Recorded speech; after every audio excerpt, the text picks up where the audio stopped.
పూర్వం నర్మదా నది ఒడ్డున ఉన్న ఒక చెట్టు మీద కాకి జంట నివసిస్తూ ఉండేది.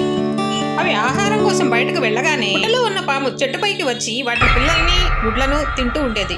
అవి పామును ఏమీ చేయలేక చూస్తూ దుఃఖిస్తూ ఉండేవి. విషయం తెలుసుకున్న వారి మిత్రుడైన నక్క మంచి ఉపాయం ఆలోచించి మీకు శత్రువైన పామును చంపేయండి అని సలహా ఇచ్చింది. కాకి జంటకు ఆలోచించగా ఒక మంచి ఉపాయం తట్టింది. వీరి నివాసానికి దగ్గరలోనే రాకుమార్తె ఉద్యానవనం ఉంది. ఒకరోజు రాకుమార్తె తన ఉద్యానవనంలోని కొలనులో చెలికత్తెలతో జలకాలాడుతూ ఉండగా మగకాకి రాకుమార్తె ముత్యాలహారాన్ని ముక్కును కరుచుకుని పైకెగిరింది. ఇది చూసిన రాజభటులు కాకిని వెంబడించారు. రాజభటులు చూస్తూ ఉండగా ఆహారాన్ని పుట్టలోకి విడిచింది. అది చూసిన భటులు పుట్టను తవ్వి పామును చంపి ఆహారాన్ని తీసుకుని వెళ్ళిపోయారు.